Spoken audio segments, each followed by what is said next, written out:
Thank you very much. Over to you, Honourable Member. Thank you very much, Madam Chairperson. As a young black South African, I feel obligated to remind us of the purpose of this debate.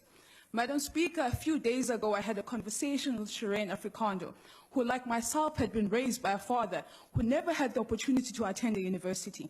Our fathers, like many fathers in the Eastern Cape, worked hard to commit to a life of hard work so that I can have a different lifestyle. Understanding her father's commitment to better her life, she surpassed all expectations when she had been accepted in the University of Free State. She was meant to become the first in her family to attend a university. Honourable members, today, she sits at home, either with nothing more than a matric certificate and a university acceptance. She is one of the many silenced, hopeless, rejected voices of the lost generation. She is part of the 53,000 unsuccessful applicants of NSFAS. Madam Chair, I am moved to share the words of W. Yeats that state, "But I, being poor, have only my dreams. I've spread my dreams under your feet. Tread softly because you tread on my dreams." These are the words echoed by my fellow young South Africans. These are the words of a generation whose dreams have been denied, whose hope has been diminished, whose trust has been broken, whose talents have been crippled. These are indeed the words of a lost generation. A generation of born frees who are victim to 2 decades of compounding government corruption and greed. This is a lost generation whose government has turned its back on its people. When the young people of South Africa in Sharpeville, when they stood tall, as you like to remind us, and sacrificed their lives, they believed they were doing so for the greater good of South Africa, for democracy, education, and opportunity. If they were to see this government today, they would cringe in their graves, because this government is no longer a selfless government. Instead, it has turned its back on its people and its young people.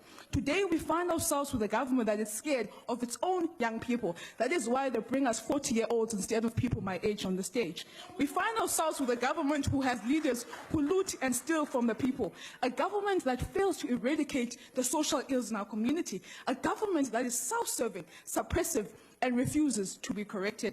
Essentially, we find ourselves with a government that has failed young people. The Democratic Alliance believes that the youth should be encouraged to acquire an education with the necessary support and structures that will ensure not only access but success in institutions of higher learning. Our reality is that of a collapsing basic education system that fails to teach our children to be critical thinkers. We are taught just to get by. We are taught to look for jobs and not to create jobs. This is a lost generation. In the Eastern Cape, which remains one of the poorest provinces in the country, my young brothers and sisters ought to wake up in the early mornings and walk to school. They are subjected to inhumane conditions. The conditions which they study in are not conducive to a sustainable learning environment. The lives of young people have not been improved. This indeed is our lost generation, where we have 3 million South Africans under the age of 25, who are, by the way, my age, who are mainly black, that are not in education, employment, or training. They have been left behind. Madam, they are a lost generation. The Department of Higher Education and Training has set a target of merely 1 million people to enter institutions of higher learning. What has happened to the rest? Where are they in the system? Why have they been excluded? They are indeed a lost generation.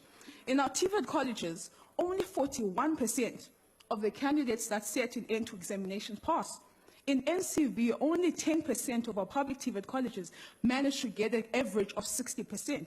Many students today sit at home with no certificates. What are they ought to do? After so many obstacles they've surpassed, they're still not given the opportunity to get a job or employment.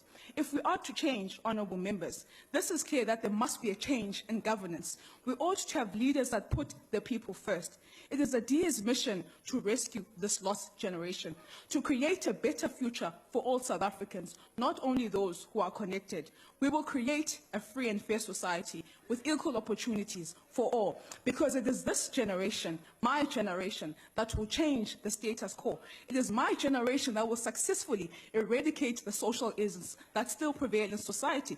We will not allow ourselves to be divided by race, gender, or religion, but instead we will be unified because we understand we are all fellow human beings. It is this generation that will become the beacon of hope to the young developing world, because you as adults have failed to provide that for us. The Democratic Alliance will rescue this lost generation and ultimately rescue this country by creating a diverse education, training and internship options. We'll introduce a well-expanded NSFAS through which the poorest students will be comprehensively supported and the missing middle will receive support proportional to their family income. NSFAS does not do that. The DA will bring back teacher training colleges to ensure that we have got the best skilled teachers in our institution.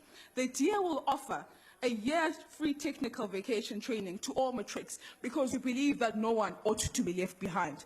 Honourable members, as we continue with our daily business, as we squander in this House, let us be reminded of Shireen, who needs us to ensure that she is able to further her education, that she has worked hard for and dreamed of.